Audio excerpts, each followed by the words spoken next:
Hi, good morning.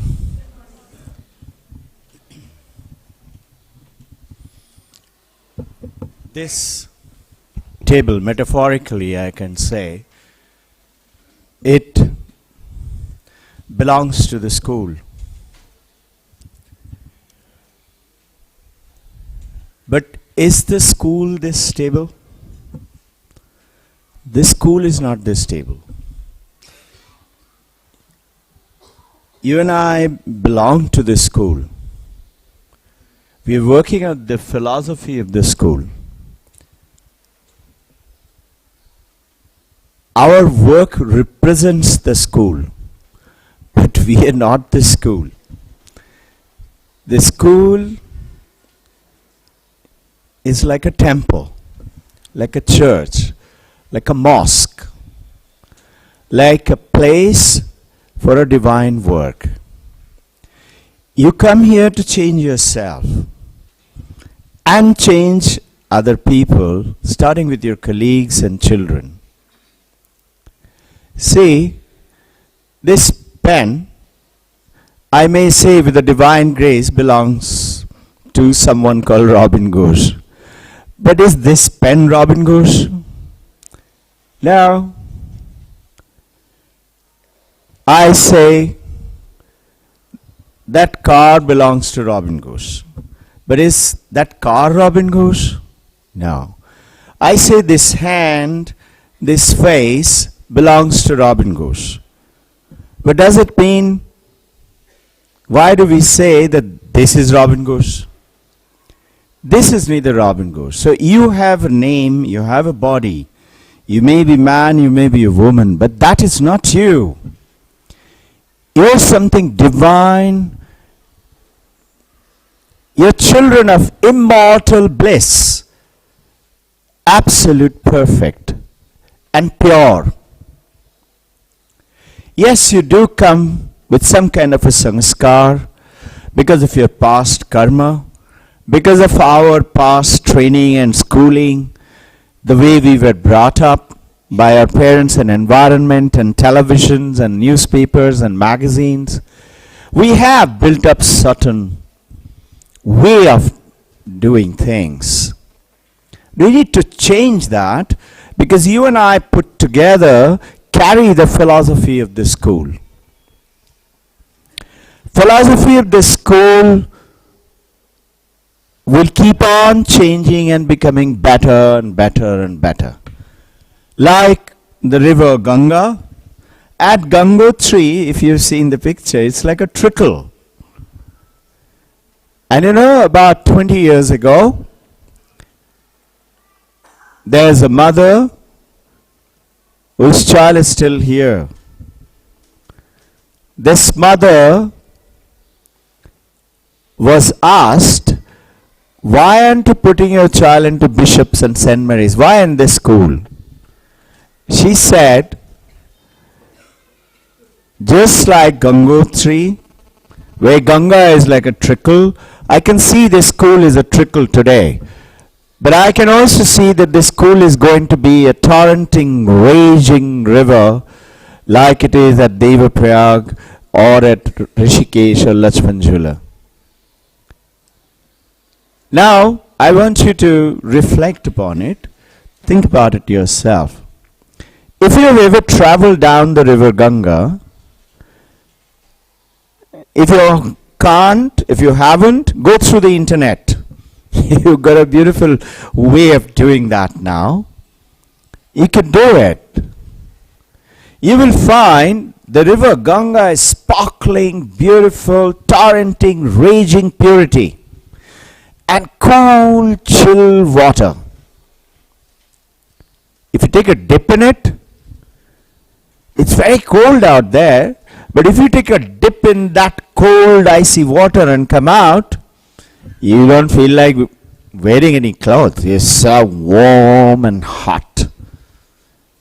This is the magic of that water. But the beauty is what I was reflecting, that the river is coming down the ravine, but from the mountain tops where the villages are on the sides of the river, lot of dirty, filthy water is coming down to the river. But have you realized that each one of those dirty, filthy water becomes Ganga because they've joined Ganga? Understanding is the most important criteria for a human being. Given in Bhagavad Gita, chapter 13 from verse 1 to verse 7. It's talking about which of those characteristics for you to have, you know, for what? To learn, to have knowledge. And you are on this journey for knowledge, isn't it? To have knowledge, you have to have those 20 characteristics. One of them is understanding. If you don't understand your children, your parent, your husband, your wife, will your relationship grow? It'll go miles apart. Similarly, your understanding of your own self. If you think, I know all these great saints, they become great, but me, I have so much of problem. I only know what all troubles I have, what all things I have done and I'm doing right now. When you think like that and you say, not in this birth, utter nonsense. Right now, from this moment itself, you are in that river Ganga. This is river Ganga. And you are that purity. You're the angel. Do not allow those weaknesses to infiltrate into you. Have you noticed those dirty water don't pollute Ganga? They get purified. You know, there was a team which was around 1990s, came from United States. They did a research on river Ganga water. They took some water from floating dead body next to that. And they found that the water had no germs, virus or pollutions at all. So they wanted to buy river Ganga. It does not mean that you and I should pollute river Ganga. But that's the purity, which is the power of the Ganga.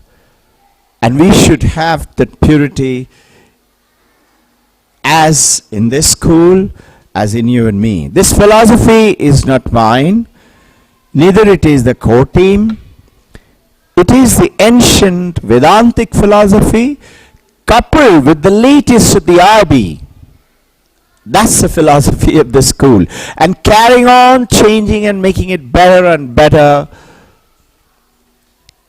Every day, every workshop, every new concepts that you get, you're going to implement it, you talk about it, we are learning about it.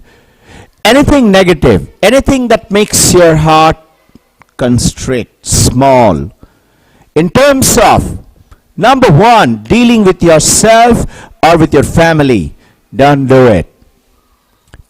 If you don't know what to do, and you feel like doing something which is making your heart constrict, talk to someone.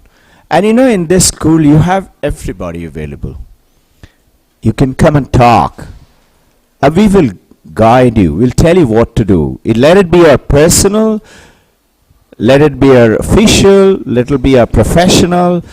All of this is whose person, whose profession? It is you.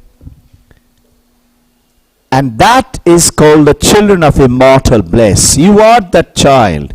That power is inside of you. Those children are those children. They have that power, and showing them that secret power which is within them is yours, and my job is schooling, is parenting. Parenting and schooling is not telling them you're a monkey, you're a donkey, you're a stupid fool. That's a very poor status of our frame of mind. So the frames of mind is what needs to be elevated continuously. And this is why we have these sessions. But Whatever we are talking, whatever we are telling the parents, whatever you are walking, it must be together. You find it difficult? Come and discuss how to do it, how to make it. Like somebody yesterday, Sunday, we were doing, and by the way, he's the Deputy Commissioner of the Police of the Foreign Office. He and his wife came, and and said, I want your guidelines. My wife, whenever she starts to meditate, she goes off to sleep. I said, it's okay. It's all right. Because I will show you a way where she will not go off to sleep. Did she go off to sleep yesterday? She didn't. I said, if you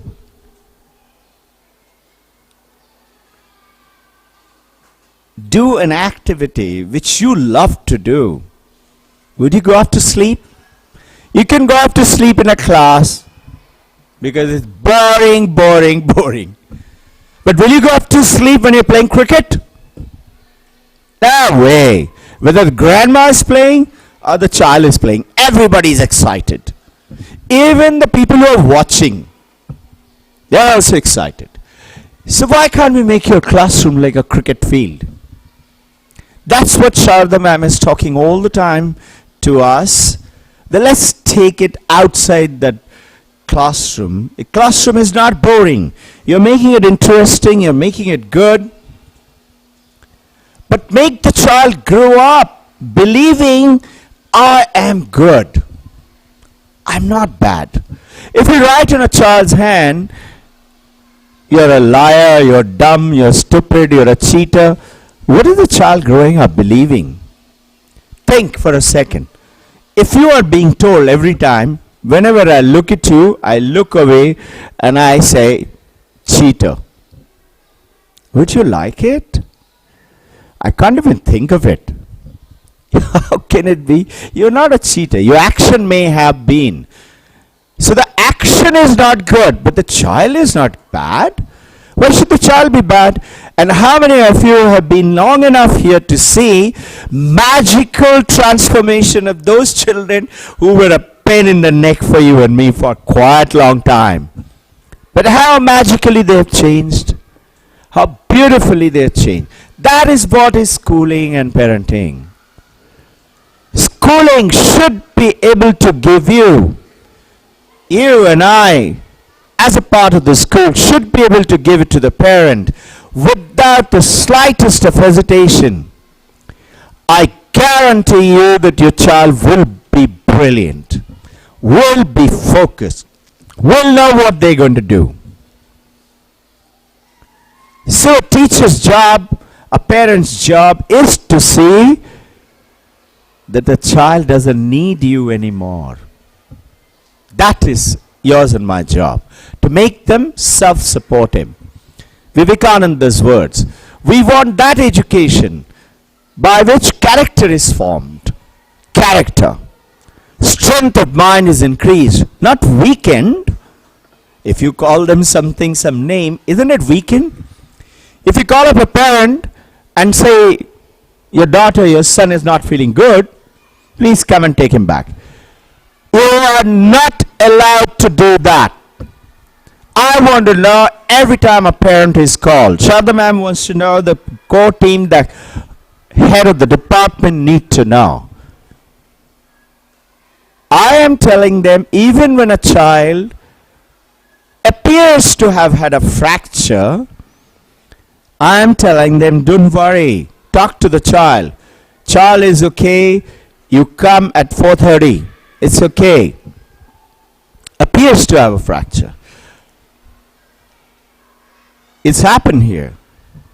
Sharda ma'am called me, we prayed for the child.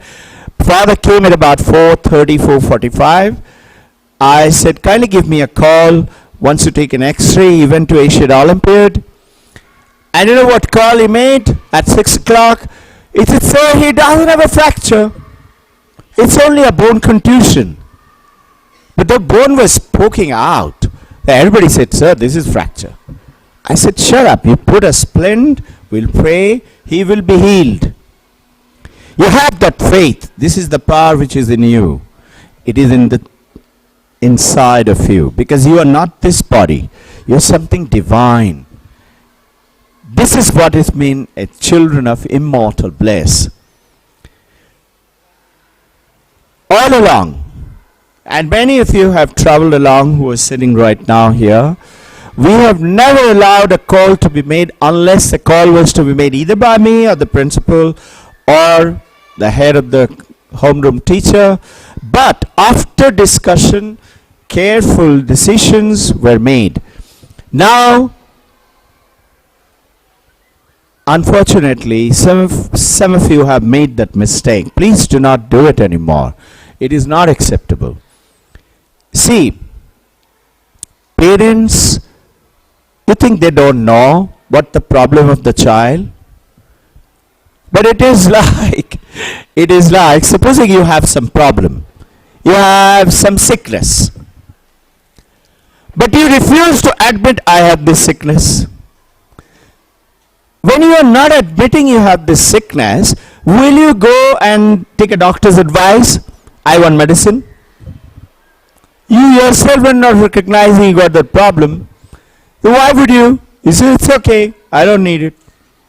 And you will keep suffering. But if you become aware that I do have this problem, then seek advice. I will give you a way. Our core team will give you ways. Very simple, short way in which you will see magical transformation having within you. You need motivation. Your motivation makes you work higher and better. And what's your motivation as a parent and a child? Parent of a child, as a teacher of a child. Your motivation is to see the child sparkling, no? Your motivation is the child coming and giving you a hug and say, hi ma'am, good morning. Your motivation is to see that child when she is 20, 24 years old and writing to you and saying, ma'am, because of you, I am here. It is you. That knowledge is like the candle. And you light thousands of candles in the heart of the children and in your colleagues. You don't lose anything. That's who teachers are. Continue to take care. Using harsh words, children come. 3 years ago,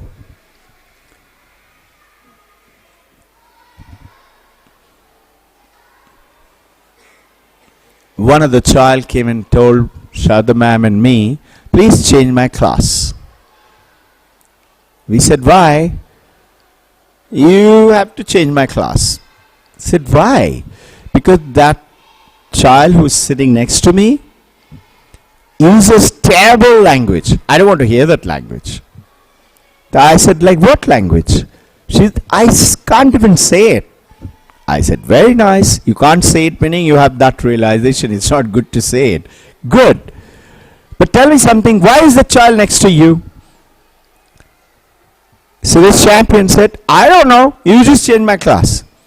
I said, it's very easy for us to change your class. Anybody can do that. But why is the child sitting next to you? You know why? Because you are the only one can make the child okay. I said, whenever there are some issues you don't know how to handle, come and ask us, we will guide you. 2-3 times, champion came, we guided, and then we forgot about it because this issue never came up. About 2 years later, one day I was walking around upstairs, and I found both of them hands on shoulders and laughing and giggling and talking in a break time. So I happened to ask in the evening. I said, how's that child now? So this champion said, Very good. My best friend. I said, okay. How about the language? He said, 90% is changed. I said, who do you think have done it? He said, I don't know. I said, you've done it. And this is what is yours and my job, is to transform that. You know that little bit of gold that you get? It's filled with impurities. But what did the goldsmith do? Put it in the fire, and then beat it, and then put it into aqua regia solution. You know about that? HNO3 and sulfuric acid. And then put it in the fire again, and then again beat it. That piece of metal must be saying, oh, don't torture me. No? Your child also says so many times, come on, ma'am, not anymore. So what? You have a smile in your face, because soon that piece of metal is going to say, I am 24 karat. And how is it 24 karat? Because of you. I love you all. Thank you very much. Keep smiling, keep doing good.